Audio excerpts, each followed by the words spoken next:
জীবনের সব গল্প ঠিক সময়ে ঘড়ি ধরে হোক বা না হোক, আমাদের গল্প কিন্তু ঘড়ি মিলিয়েই শুরু হয়, ঠিক রাত ৯টায়। এটা শুধু গল্পেরই সময়। শুনছেন ৯টার গল্প, গল্পে গল্পে জমজমাট।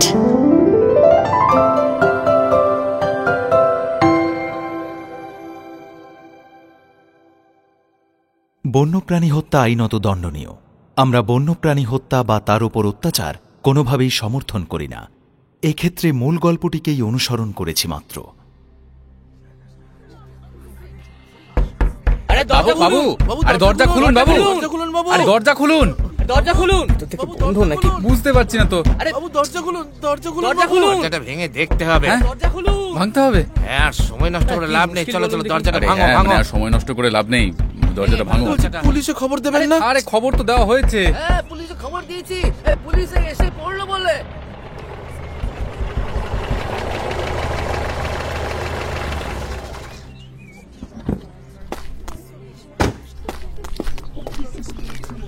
দেখি দেখি দেখি, সরে যান। আহা, সরে যান সরে যান বলছি। আরে হ্যাঁ, আমাদের ভেতরে যেতে দিন। আরে কিন্তু স্যার যাবেন কি করে? দরজা যে ভেতর থেকে বন্ধ। হ্যাঁ, বন্ধ আছে বন্ধ আছে। দরজা ভেঙে ঢুকবো। দেখি আপনারা একটু সরে যান দেখি। আরে এই দরজা ভাঙো। Yes sir. এই শট শট, এই শট শট, এই শট।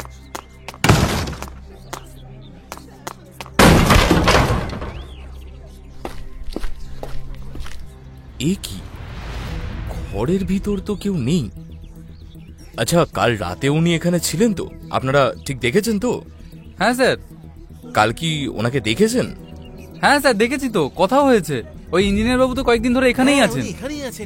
তাহলে ঘরের মধ্যে থেকে একটা জলজ্যান্ত লোক গায়েব হয়ে গেল। বলুন স্যার, কি বুঝতেই তো পারছি না। থানায় মিসিং ডায়েরি করুন তো আপনারা দেখি। আচ্ছা, বাকিটা আমি দেখছি। ঠিক আছে এই, স্যার। চলো। ঠিক আছে ঠিক আছে স্যার। এই এই সরে যাও, এই স্যারকে যেতে দাও। এই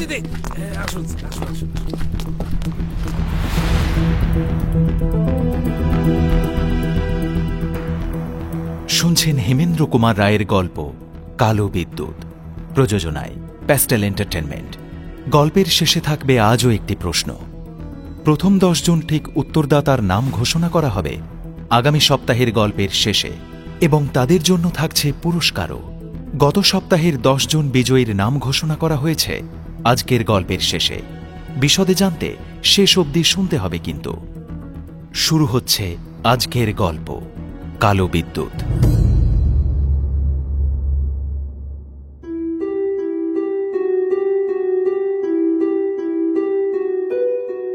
ছত্তিশগড়ের পাহাড়ি এলাকা, চারপাশে পাহাড় আর বন বনানি মিলে মিশে প্রকৃতির কোলে একটা আশ্চর্য জাদু তৈরি হয়েছে। আর তারই সঙ্গে সম্পূর্ণ সামঞ্জস্য রেখে গাছেদের অবিশ্রান্ত মর্মর ধ্বনি, ঝর্ণার ঝরঝর শব্দ, আর মাঝে মাঝে ২-৩ রকম পাখির সাড়া মিলে একটা মিষ্টি সিম্ফনি মিশে আছে আকাশে বাতাসে।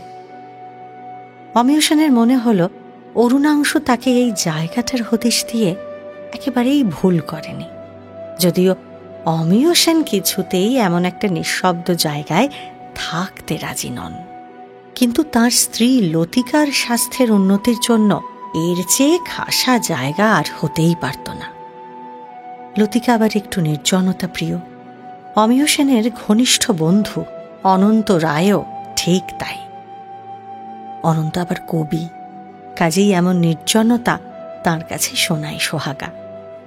অমিয় একা একা এসে কি করবেন তাই ভেবে তাঁর স্ত্রী লতিকা আর তাঁর সঙ্গে অনন্তকেও বলে কয়ে সঙ্গে এনেছেন।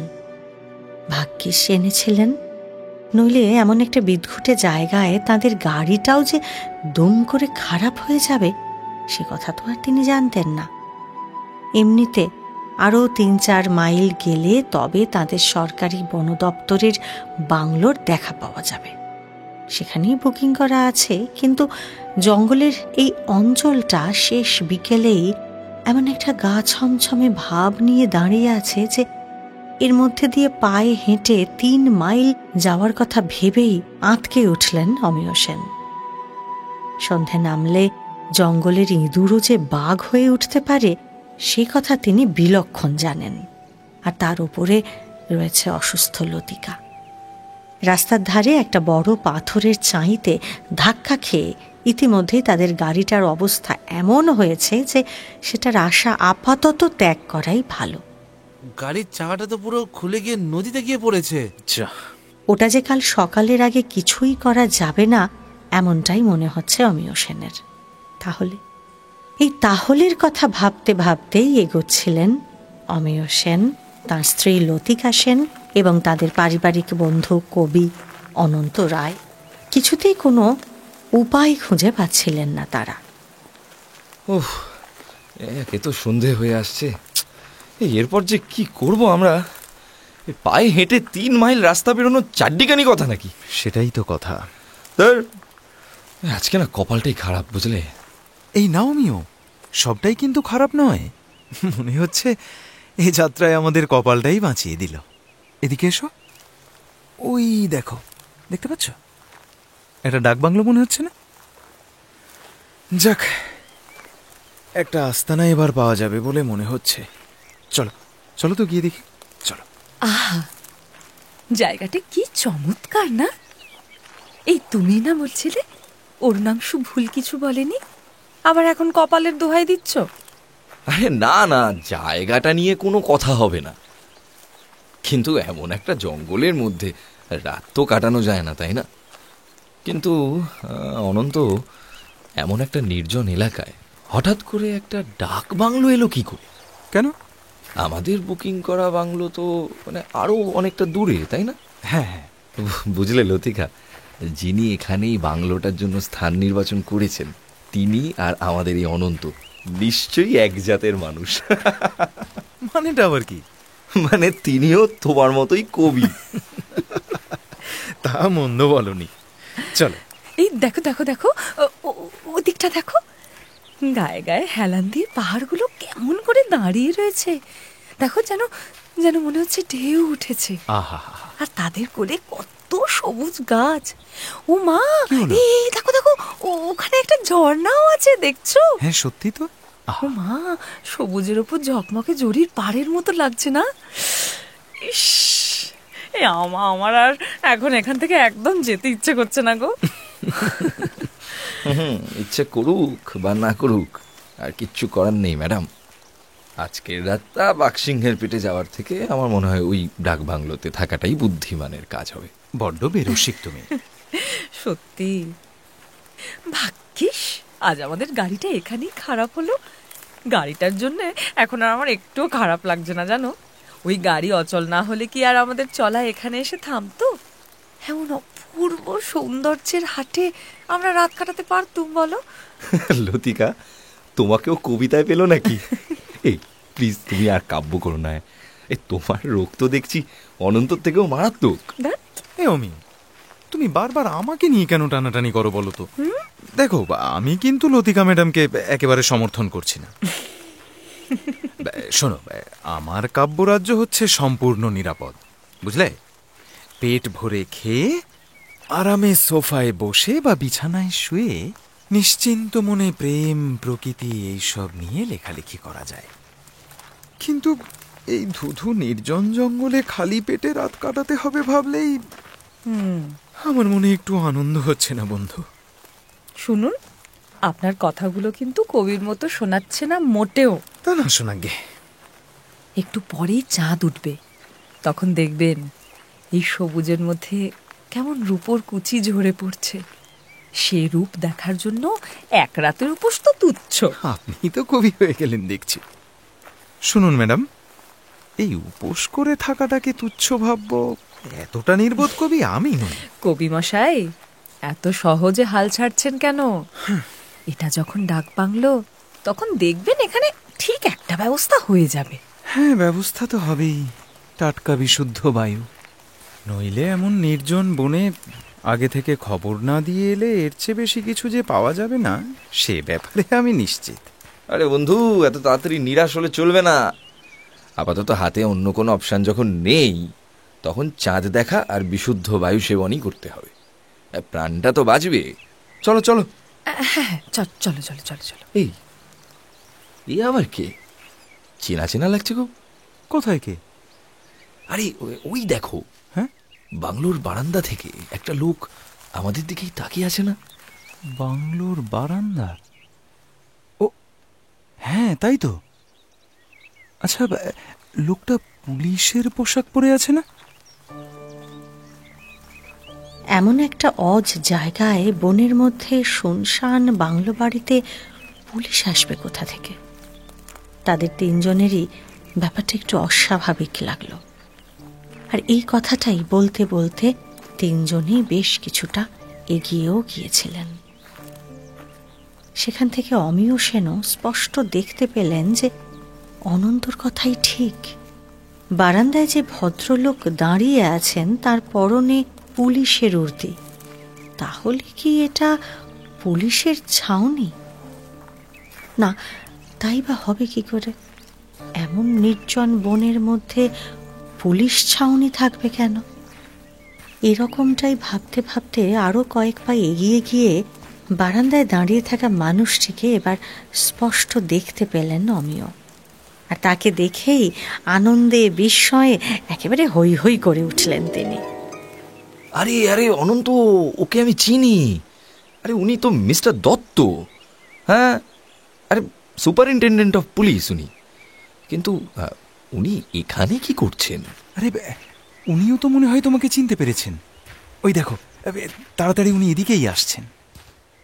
আরে মিস্টার সেন, কি ব্যাপার এখানে? মিস্টার দত্ত মানে রজতকান্তি দত্ত। পরিচয়ে তিনি বাঙালি, তবে ভীত বাঙালি নন মোটেও। কলকাতার বাসিন্দাও নন তিনি, বরাবরই প্রবাসী। ছিপছিপে স্মার্ট চেহারা, বয়স বোধহয় 40-এর আশেপাশেই হবে। অমিয় সেনের সঙ্গে মিস্টার দত্তের আলাপ হয়েছিল আসানসোলে। কোনো একটা ইনভেস্টিগেশনের কাজে তিনি নিজেই সেখানে গিয়েছিলেন। আর ঘটনাচক্রে সেই কেসটার সঙ্গে অমিয় সেন আর তার কয়েকজন বন্ধুও জড়িয়ে পড়েছিলেন। সে এক বিশাল মহাভারত। তবে আসল ব্যাপারটা হলো যে কেসটা মিটে গেলেও অমিয় সেন আর রজতকান্তি দত্তের মধ্যে সম্পর্কটা কিন্তু রয়েই গেল। কখনো সখনো তাদের দেখা সাক্ষাৎ হয়, যদিও এবারের দেখাটা হলো অনেক দিন পরে আর খানিকটা অপ্রত্যাশিতভাবেই। কারণ এই নিঝুম বনের মধ্যে একটা শুনশান বাংলোতে রজতকান্তি দত্তকে মোটেই আশা করেননি অমিয় সেন। তিনি বেশ অবাক হয়ে গেলেন। বললেন, হ্যালো দত্ত সাহেব, নমস্কার। নমস্কার নমস্কার। তা আপনি এখানে বনবাসী কেন? আরে আমিও তো আপনাকে ঠিক ওই প্রশ্নটাই করতে যাচ্ছিলাম। আপনি এখানে ব্যাপারটা কি? আর বলবেন না, আমার গাড়ির একখানা চাকা গাড়িকে ত্যাগ করে নদীর জলে ঝাঁপ দিয়েছে। সে কি? আর ড্রাইভার তাকে উদ্ধার করবার চেষ্টা করছে। আর আমরা এসেছি এখানে ওই আশ্রয়ের সন্ধানে। ও তাই বলুন। তা সঙ্গে মিসেস সেন বুঝি? হ্যাঁ, নমস্কার। নমস্কার। আর উনি হচ্ছেন আমাদের বন্ধু, অতি আধুনিক ধাঁধা প্রণেতা অনন্ত রায়। নমস্কার। নমস্কার নমস্কার। কিন্তু ধাঁধা প্রণেতা বুঝলাম না ঠিক। আরে ভদ্রতার খাতিরে যাকে কবি বলে ডাকা হয়। আমার মতে কবিতা মাত্রই ধাঁধা, এছাড়া আর কিছু নয়। কি মিস্টার দত্ত, ভুল বললাম নাকি? মিস্টার দত্ত, হ্যাঁ, আপনি নিশ্চয়ই জানেন যে আমার বন্ধুটির পেশা হচ্ছে কন্ট্রাক্টারি করা, তাই না? হ্যাঁ। কিন্তু আজ দেখছি হঠাৎ করে উনি কাব্য সমালোচক হওয়ার চেষ্টা করছেন। না, বাংলা সাহিত্য জগতের বিপদ বোধহয় আর এড়ানো যাবে না। সাহিত্য জগতের বিপদের কথা নিয়ে এখন আর আমার মাথা ঘামাবার সময় নেই দাদা। এখানে এসে একটা জরুরি ব্যাপারে বেশ ভালো রকম ফেঁসে গেছি, বুঝলেন? এই জঙ্গলে জরুরি ব্যাপার? কি হয়েছে? ব্যাপারটা যে কি এখনো তো সেটাই কিছু বোঝা যাচ্ছে না। তবে বেশ রহস্যময় ব্যাপার, বুঝলেন? যাকে পরে শুনবেন। আজ তো আপনারা এখানেই আছেন নাকি? ইচ্ছে তো তেমনটাই আছে, দেখি জায়গাটাকে পাওয়া যায় কিনা। মিস্টার দত্ত, জায়গা না পেলেও আজ রাতটা আমাদের এখানে থাকতেই হবে। সামনে রাত্রি, সঙ্গে আবার মহিলা, তার উপরে আবার গভীর জঙ্গল। তাড়িয়ে দিলেও কোথাও যেতে পারবো না। না না না না না, সে ভয় নেই। আসুন আসুন আসুন, আপনাদের সকলেরই এখানে জায়গা হয়ে যাবে, কোনো চিন্তা নেই। এটা আপাতত আমার জিম্মাতেই আছে, বুঝলেন তো। মিসেস সেন আপনাকে তো বেশ ক্লান্ত দেখাচ্ছে, তো বাংলোর ভেতরে গিয়ে আপনি না হয় একটু বিশ্রাম করুন। আমার বাবুর্চি এক্ষুনি চা বানিয়ে দিচ্ছে। বেশ, নিশ্চিন্ত হলাম। মিস্টার দত্ত, আপনি আমার মৃতদেহে প্রাণ সঞ্চার করলেন। না না, এসব বলবেন না। আর আপনার বাবুর্চি যখন আছে তখন নিশ্চয়ই এখানে খাবারও কিছু জুটে যাবে। দেখেছেন তো অনন্তদা, আপনাকে কি বলেছিলাম তখন? হ্যাঁ ম্যাডাম, আপনার দূরদৃষ্টি আছে। এতক্ষণ পরে আমার মনে হচ্ছে আপনার কথা সত্যিই বটে। এখানকার প্রাকৃতিক সৌন্দর্য সত্যিই চমৎকার। আহা, হ্যাঁ সেটা ঠিক। বাবুর্চির নামেই কবির সৌন্দর্যবোধ একেবারে জেগে উঠলো নাকি? আচ্ছা শুনুন, ততক্ষণ আপনি চপ কাটলেটের স্বপ্ন দেখতে দেখতে এই প্রাকৃতিক সৌন্দর্যকে উপভোগ করুন। আমি বরং জামা কাপড়টা বদলে আসি, ঠিক আছে? যান যান, চলুন আমরাও গিয়ে বসি। হ্যাঁ হ্যাঁ, চলুন চলুন।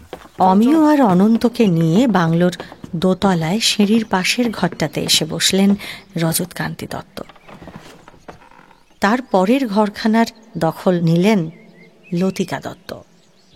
পুলিশ সাহেবের নির্দেশে ধোঁয়া ওঠা গরম চাও হাজির হয়ে গেল। চায়ে চুমুক দিয়ে দুই বন্ধুই বেশ তৃপ্তি পেলেন। তাদের মনে হলো যে যাক, এই দুর্গম জায়গাতেও আতিথ্যের কোনো অভাব হবে না।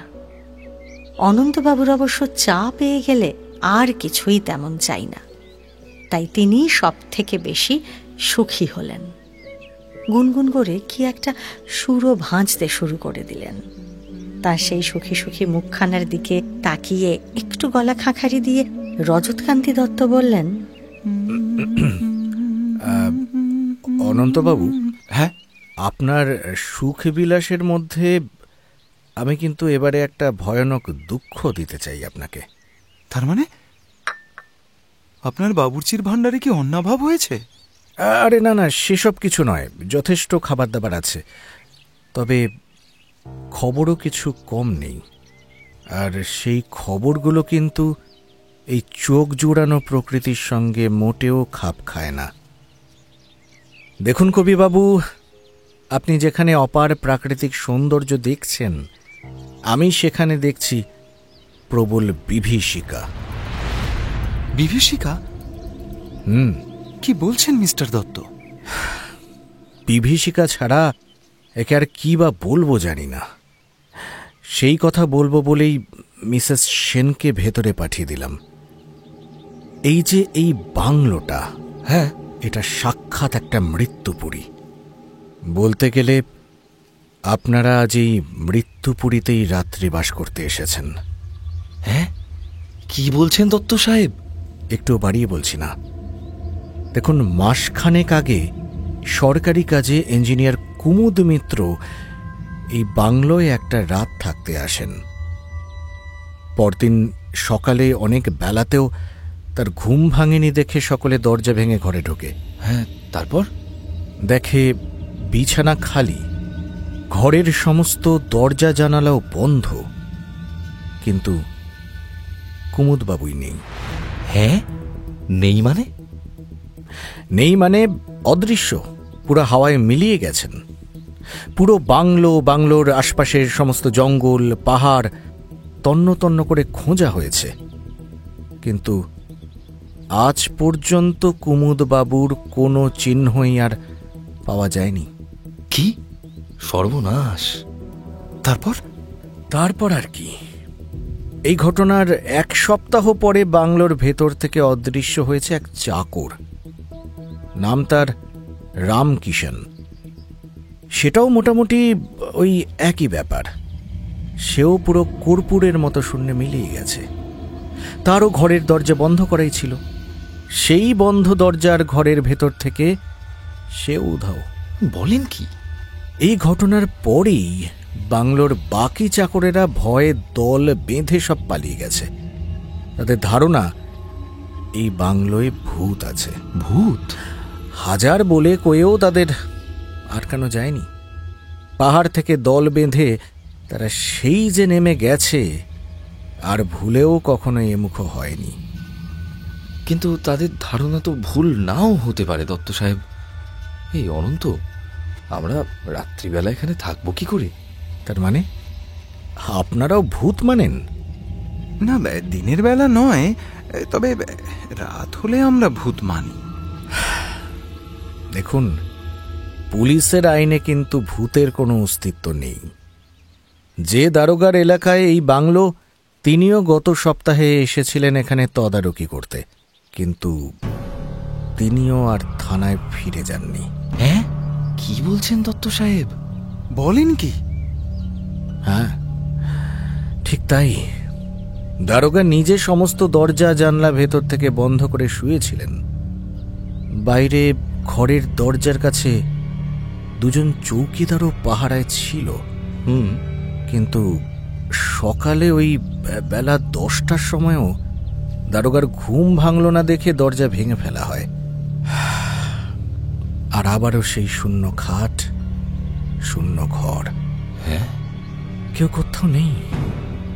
মানে জানলা ভেতর থেকে বন্ধ থাকা অবস্থাতেও দারোগা অদৃশ্য? এবারেও তাই হয়েছে? সেটাই তো ব্যাপার। চৌকিদাররা রাত্রে কোনো শব্দ টব্দ পায়নি?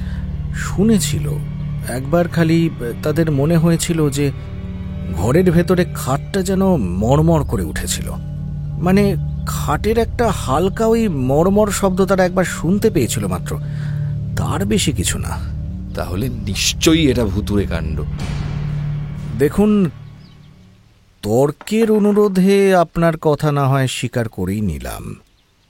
ভূতরা যেহেতু অশরীরী, তাদের ছায়া দেহ না হয় দেওয়াল বা দরজা জানলার পাল্লা ভেদ করে ঘরের ভেতরে ঢুকেছে। কিন্তু যে 3 জন মানুষ অদৃশ্য হলো, তারা তো আর সূক্ষ্ম দেহের অধিকারী নয়। ঠিক। তাদের দেহ তাহলে কেমন করে বাতাসে মিলিয়ে গেল? তাই তো। আর এমনভাবে একজন ইঞ্জিনিয়ার, একজন চাকর আর একজন দারোগার দেহ চুরি করে কোনো নিম্ন শ্রেণীর প্রেতাত্মারও কিছু তেমন লাভ হবে বলে মনে হয় না। ওই 3 জন মানুষের হলোটা কি? কেউ যে তাদের হত্যা করেছে তাও তো না, কারণ ঘরের মধ্যে এমন কোনো চিহ্ন কিন্তু একবারও পাওয়া যায়নি। সে কি? এখানকার জঙ্গলে বাঘ ভালুক আছে বটে, কিন্তু তারা তো আর দেওয়াল ভেদ করে ঘরে ঢুকতে পারে না। ঠিক। আর ও হ্যাঁ, বলা হয়নি, কুমুদবাবু আর দারোগা বাবুর গায়ের জামা আর পায়ের জুতো কিন্তু পাওয়া গেছে ঘরের মধ্যে। হ্যাঁ, বলেন কি? খালি গায়ে, খালি পায়ে। তারা নিজেরা নিশ্চয়ই কোথাও যাবেন না। এই কি বলছেন আপনি? আমার তো সব কেমন গন্ডগোল হয়ে যাচ্ছে এবার। এই অদ্ভুত সমস্যার সমাধান করার জন্যই আমি 5 দিন ধরে এখানেই আছি। এবার হয়তো আমাকেই অদৃশ্য হতে হবে। মিস্টার দত্ত, বলুন। আপনার বাবুর্চি যদি পৃথিবীর মধ্যে সর্বশ্রেষ্ঠ হয়, তাহলেও তার হাতে রান্না খাওয়ার জন্য আমার আর একটুও লোভ নেই। হা ভগবান, এ কোথায় এনে ফেললে? হ্যাঁ, তাই তো অনন্ত। এই আমরা কোথায় এসে পড়লাম বলো তো? বলি কি, আবার ফিরে গিয়ে ওই গাড়িটাতে, মানে ভাঙা গাড়িটাতে বসে থাকবো নাকি? সারা রাত খেপেছ নাকি? তবে না না, সেটা আরো ভয়ানক ব্যাপার হবে। যেখানে ঘরের ভেতরেই এমন সব কাণ্ড ঘটছে, সেখানে রাতে বাইরে থাকলে কি আর রক্ষে আছে ভাই? তাহলে অনন্ত, কি করা যায় বলো তো ভাই?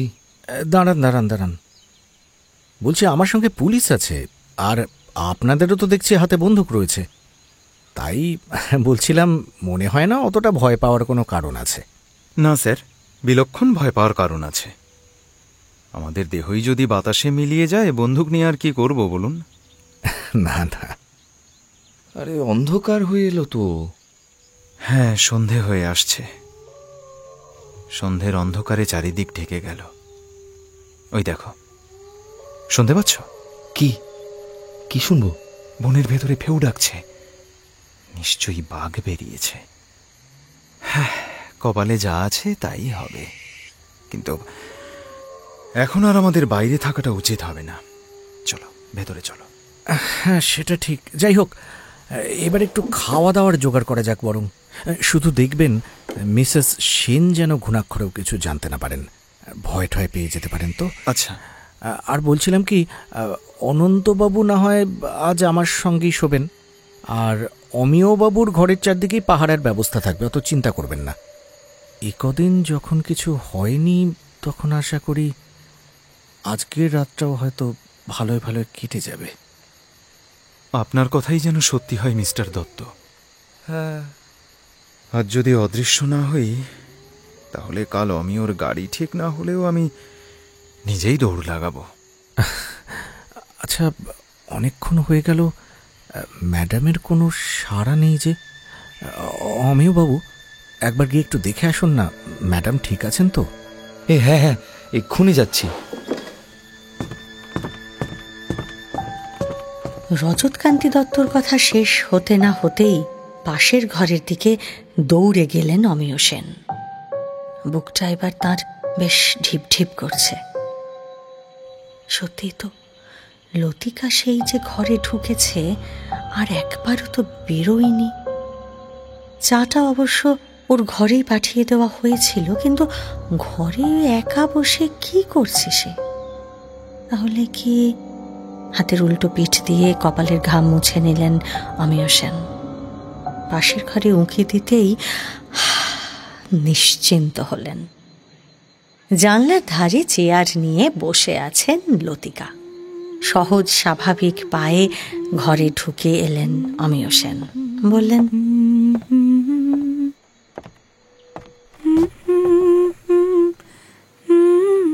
লতিকা, জানলার ধারে বসে বসে এত কি দেখছো? বাইরেটা দেখছি গো, কি সুন্দর দেখো। এই একটা জিনিস খেয়াল করেছো, এখানকার জানলাগুলোয় কোনো গড়াদ নেই। ও মা, তুমি হঠাৎ এর মধ্যে জানলার গড়াদ নিয়ে পড়লে কেন বলো তো? এটা কি জেলখানা যে গড়া থাকবে? অ্যাটলিস্ট একটা গ্রিল তো দেবে। এই কি তোমার শহুরে ফ্ল্যাটের জানলা? লোহার গ্রিল দেওয়া জানলা আমার একদম ভালো লাগে না। আকাশটাকে যেন কেমন টুকরো টুকরো করে দেয়। মনে হয় জেলখানায় বসে আছি। লতিকা, কবিত্ব সবসময় নিরাপদ নয়। মনে রেখো, আমরা একটা গভীর বনের মধ্যে আছি এখন, আর এই হচ্ছে সব হিংস্র পশুদের রাজ্য। ওঠো ওঠো, বসে আছো কেন? সরো সরো, জানলাগুলো বন্ধ করে দাও তো দেখি। দেখো, তুমি যখন সাবধান করেই দিলে তখন একটা কথা বলবো। কি কথা? আমার না কেমন একটা অস্বস্তি হচ্ছে জানো। অস্বস্তি? কিসের অস্বস্তি? জানি না, ঠিক বুঝতে পারছি না। কেমন একটা অস্বস্তি আর ভয়ও। আই, কি যে বলো। তুমি হেসো না প্লিজ। আমার কি মনে হচ্ছে জানো? কি? আমার মনে হচ্ছে ওই যে সামনের পাহাড়ে ওই ঝোপটার ভেতর থেকে ভয়ঙ্কর দুটো চোখ মেলে কি যেন আমার দিকে তাকিয়ে আছে। তাকিয়েই আছে। এই ও কি তোমার মুখটা আমার সাদা হয়ে গেল কেন? না মানে, আরে ভয়ের কি হলো? আমার মনের ভুলও তো হতে পারে বলো। আসলে আমি কখনো এরকম জঙ্গলে থাকিনি তো, তাই হয়তো এরকম অদ্ভুত একটা অস্বস্তি হচ্ছে। কোন ঝোপের থেকে, কোন ঝোপের ভেতর থেকে লতিকা? এই কোন দিকের ঝোপ থেকে দেখছিলে লতিকা? আরে কি আশ্চর্য! আরে তুমি এতটা ব্যস্ত হচ্ছ কেন বলো তো? এই বলছি তো, আমার মনের ভুল। আরে দেখো দেখো দেখো দেখো না, ওখানে কেউ নেই তো। দেখো, ওদিকে দেখো, কাউকে দেখতে পাচ্ছ? না, কিন্তু ওখানে কোনো বন্য জন্তু থাকাও তো অসম্ভব কিছু নয়, থাকতেই পারে। এই সরো সরো, জানলাগুলো আমি বন্ধ করে দিই। এই দেখো দেখো লতিকা, ওই ঝোপটা সত্যি সত্যি কেমন একটা নড়ে উঠলো না? নড়ে? জোরে হাওয়া দিচ্ছে তো। আরে ঝোপ তো ওটা, নড়তেই পারে। আরে বাবা, হাওয়া যেদিক থেকে আসে ঝোপ তো তার উল্টো দিকে নুয়ে পড়বে। কিন্তু ভালো করে দেখো, যেদিক থেকে হাওয়াটা আসছে ওই ঝোপটা সেদিকেই কেমন একটা নুয়ে পড়লো না? দেখো, ওই দেখো, দেখছো? না না না, এসব ভালো লক্ষণ নয়। আমি আগে জানলাগুলো বন্ধ করে দিই। আরে শোনো না, এমন অপূর্ব চাঁদের আলোটা। আরে সরো না একটু। কি সুন্দর আসছে ভেতরে। তুমি তুমি কি নষ্ট করে দিতে চাইছো? হ্যাঁ হ্যাঁ চাই। প্রাণ থাকলে এমন চাঁদের আলো অনেক দেখবার সময় পাবে। আচ্ছা, তোমার আজকে কি হয়েছে বলো দেখি। এই কি আবার হবে? কিছুই না। কি কাণ্ড! তুমি এরকম ভয় কাঁপছো কেন? এই এত ভয়ের কি আছে? আরে বুঝতে পারছো না, আমি ভয় পাইনি লতিকা, আমি শুধু সাবধান হতে চাইছি। কথাবার্তা আর বেশি দূর এগোলো না। রাতের খাওয়ার ডাক পড়ল। অমিয় সেন বন্দুকটা নিয়েই খেতে চললেন। লতিকা অবাক হয়ে কারণ জিজ্ঞাসা করলেও পাশ কাটিয়ে গেলেন তিনি। সরাসরি কোনো উত্তর দিলেন না। ডিনার টেবিলে আয়োজন বেশ ভালোই হয়েছিল, কিন্তু একা লতিকা ছাড়া আর সকলেই কেমন চুপচাপ। লতিকার মনে হলো সবাই যেন থম মেরে আছে। ঝড় ওঠার আগে ঠিক যেমন আশপাশটা থেমে যায়, অনেকটা যেন সেই রকম। খাবার ঘরের জানলাগুলো ভেতর থেকে ছিটকিনি ইটে বন্ধ করে দেওয়া রয়েছে। সে কি শুধুই বন্য জন্তুর ভয়ে? কে জানে। পুরো ব্যাপারটাই লতিকার কাছে কেমন ধোঁয়াশার জন্ম দিচ্ছে, অথচ কেউ স্পষ্ট করে কিচ্ছুটি বলছে না। এমন অস্বস্তি নিয়ে খাওয়া যায় নাকি দূর? টুকটাক কিছু মুখে দিয়ে সবাই যে যার ঘরে চলে গেল। লতিকার পিছন পিছন অমিয় সেনও ঘরে ঢুকে দরজা বন্ধ করে দিলেন। আর দরজা বন্ধ করতেই লতিকা তার কাছে জানতে চাইলেন, হ্যাঁ গো, একটা কথা জিজ্ঞেস করবো তোমায়। হ্যাঁ বলো। তোমাদের কি হয়েছে একটু বলবে আমায়? কই, কি আবার হবে? কি হবে? ডিনারের সময় দেখলুম তোমরা সবাই কেমন যেন একটা হয়ে আছো। কই না তো। না, তুমি না বললেই আমি মানবো। আমি জানি আমি মোটেই ভুল দেখিনি। আরে ডিনারের সময় তোমাদের কারো মুখে হাসিই ছিল না, কেউ ভালো করে একটু কথা বললে না। আমাদের ওই পেটু কবি মশাইও আজ খিদে নেই বলে ছুরি কাটা ফেলে উঠেই পড়লেন। আর তোমাদের ওই পুলিশ সাহেব, তিনিও তো ঠেকে থেকে উঠে গিয়ে লোকজনদের চুপি চুপি কি সব হুকুম দিয়ে এলেন। কই না তো। আমি কিন্তু লক্ষ্য করেছি চারদিকে অত বন্দুক ঘাড়ে, সব সিপাহীর পাহারা। কেন? এই আসল আসল ব্যাপারটা কি বলো তো? আহা না লতিকা, যা লক্ষ্য করেছো ওগুলো সব তোমার মনের ভুল। এখন তো রাত হলো, চলো শুয়ে পড়ি। সবটাই আমার মনের ভুল বলছো? কিন্তু এতটা ভুল তো আগে কখনো হয়নি আমার। সারাদিন জার্নি করে শরীরটা তো দুর্বল, তাই ওরকম মনে হচ্ছে। ও কিছু না, এবার শুয়ে পড়ো। গুড নাইট, ঘুমো এবার।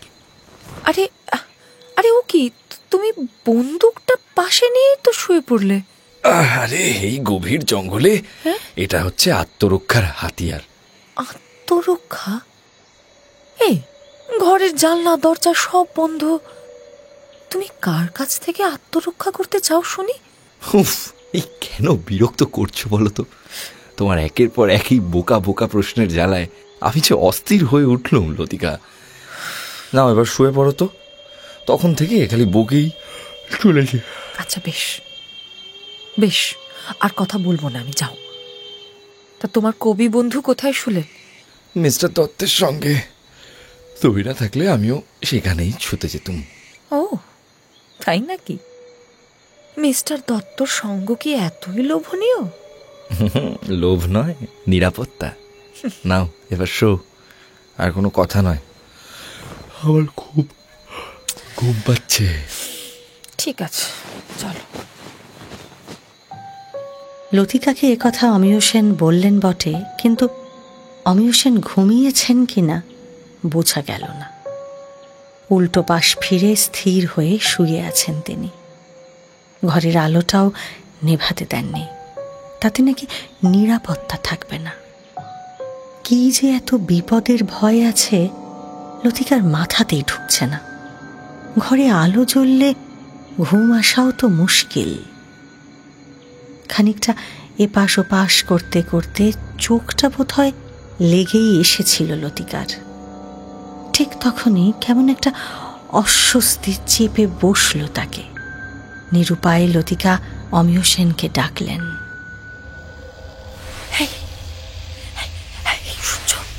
শুনছো? কি শুনবো? কি হয়েছে? কি শুনতে পাচ্ছ?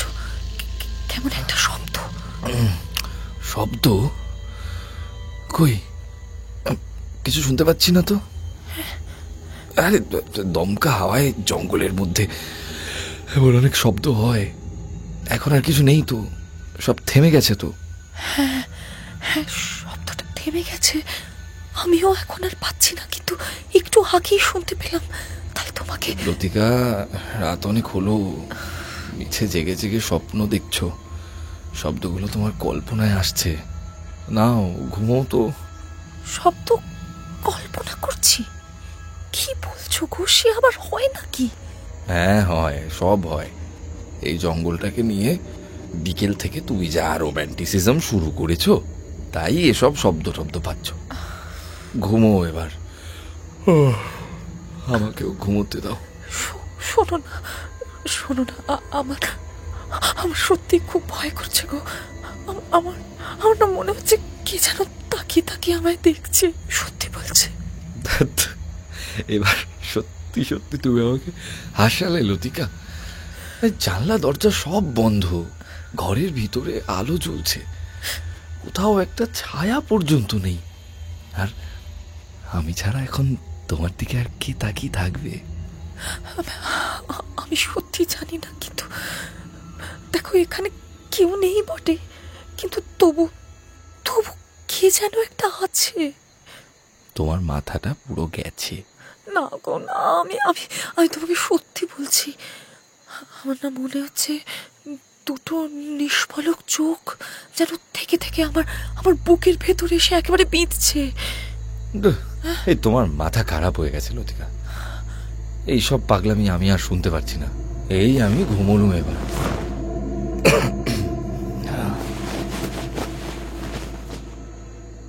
নিজের অস্বস্তিটা স্বামীকে ঠিক বুঝিয়ে উঠতে পারছেন না লতিকা। তাহলে কি সত্যি এগুলো তার কল্পনা? আসলে কি সত্যি কোথাও কিছু নেই? কিন্তু একটুও ঘুম আসছে না কেন তার?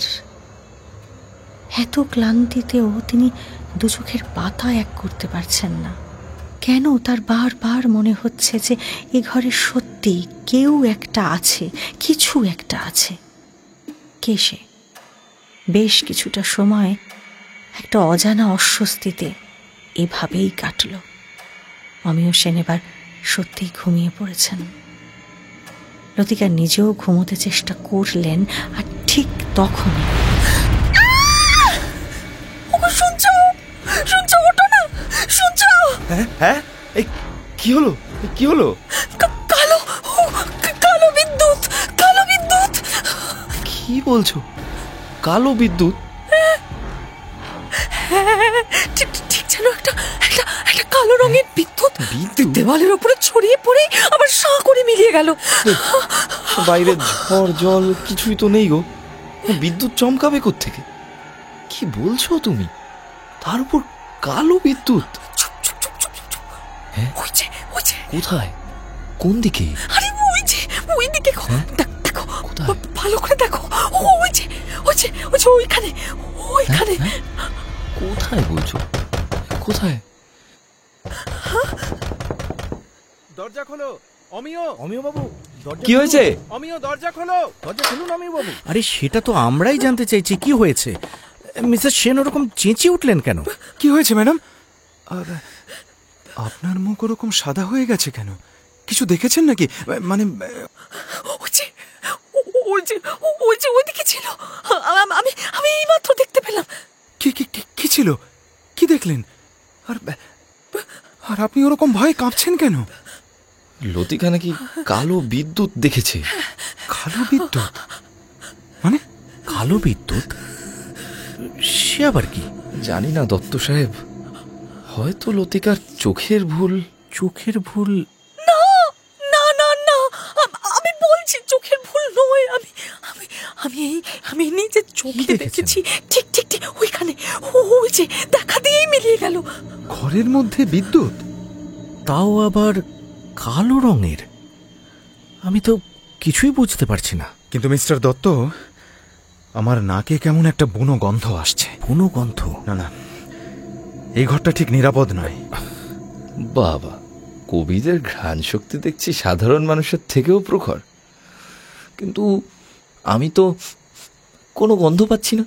মিস্টার সেন, এটা কিন্তু কৌতুকের কোনো সময় নয়। মিসেস সেন নিশ্চয়ই কিছু দেখেছেন। দেখুন মিস্টার সেন, কুমুদ মিত্র আর দারোগা বাবু কিন্তু এই ঘর থেকেই অদৃশ্য হয়েছিলেন। কিন্তু কালো বিদ্যুৎ মানেটা কি? আর এই বুনো গন্ধটা?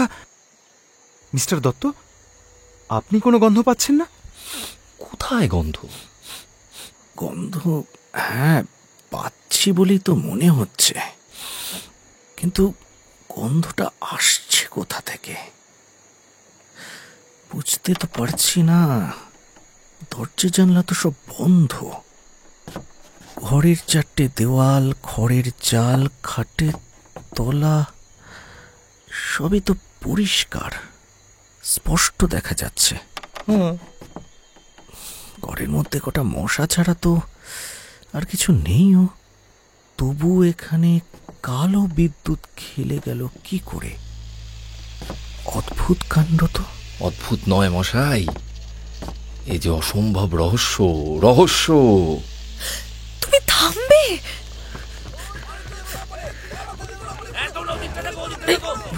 কি হলো? কিসের গোলমাল বাইরে?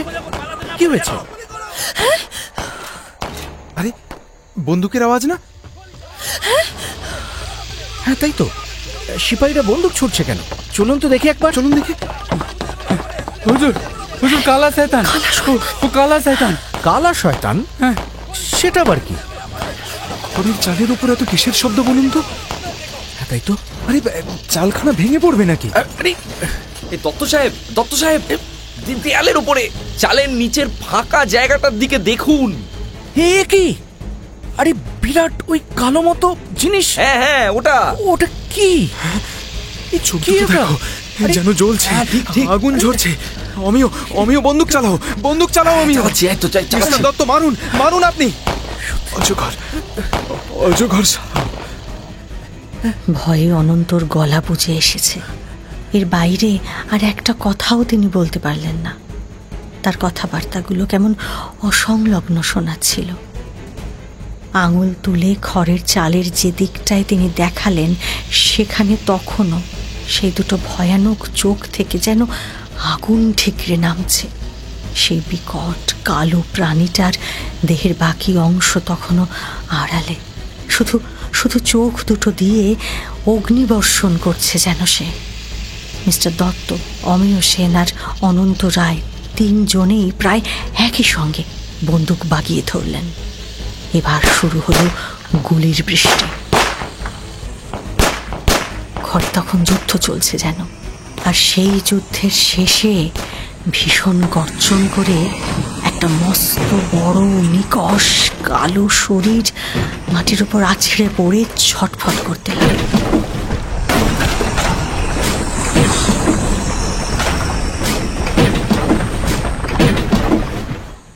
মাগো, এই যে একটা বিরাট অজগর। লতিকা, লতিকা, ঠিক আছো তুমি? লতিকা অজ্ঞান হয়ে গেছে মিস্টার দত্ত। যান যান, এক্ষুনি বাইরে নিয়ে যান। আমাদের সবাইকে বাইরে যেতে হবে। ওর লেজের একটা ঝাপটা গায়ে লাগলে শরীরটা একেবারে গুঁড়িয়ে যাবে। চলো চলো, শিগগির চলো এখান থেকে। তাড়াতাড়ি তাড়াতাড়ি, যান যান, বাইরে যান।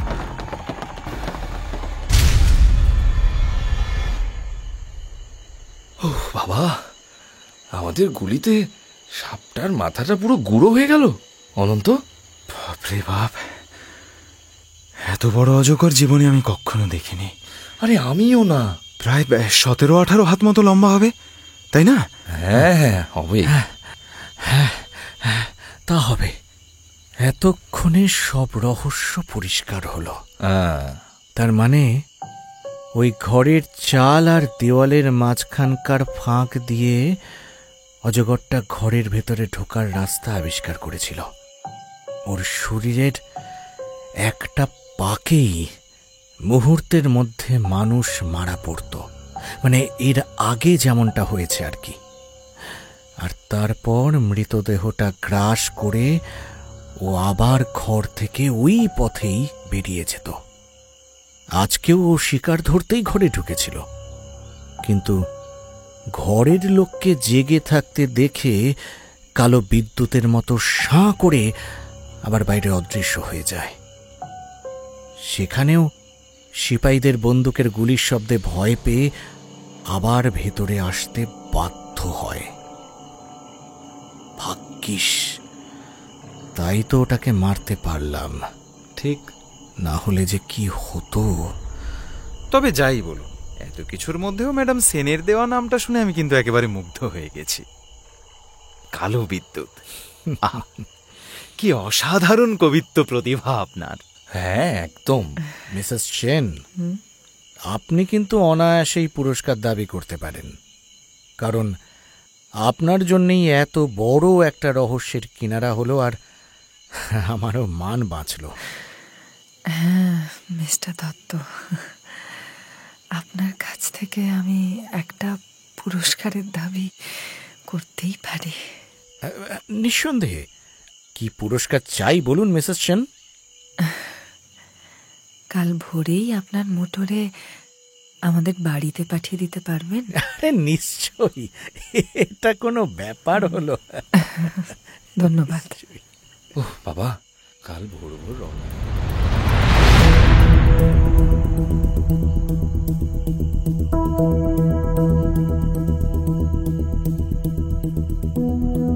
শুনলেন হেমেন্দ্র কুমার রায়ের লেখা গল্প কালো বিদ্যুৎ। আজকের প্রশ্ন, কালো বিদ্যুৎ আসলে কি? আপনার উত্তর আজকের গল্পের কমেন্ট সেকশনে লিখে জানান। প্রথম 10 জন সঠিক উত্তরদাতার নাম এই নটার গল্প চ্যানেলেই ঘোষণা করা হবে আগামী সপ্তাহের গল্পের শেষে। গত সপ্তাহের প্রশ্ন ছিল, আকালের মেয়ে গল্পে মানদা কালাচাঁদের কে হয়? সঠিক উত্তরদাতারা হলেন সুতপা মণ্ডল, ভাগ্য দেবী, কৌশিকী শীল, প্রেরণা অফিসিয়াল, টুম্পা সর্দার ঢালি, ধনঞ্জয় দাস, কিরণমালা দত্ত, শ্রীমন্ত সাঁতরা, আকাশ ঘোষ ও কৃষ্ণ। যাদের নাম ঘোষণা করা হলো তারা নিজেদের নাম, ফোন নাম্বার ও 100 শব্দের মধ্যে নিজেদের সম্পর্কে লিখে আমাদের মেল করুন। আমাদের ঠিকানা mohul@pastelentertainment.com। শীঘ্রই আপনার সঙ্গে যোগাযোগ করা হবে। নটার গল্প, গল্পে গল্পে জমজমাট। আমাদের এই চ্যানেলটি শেয়ার ও সাবস্ক্রাইব করুন। বেল আইকন প্রেস করতে ভুলবেন না কিন্তু।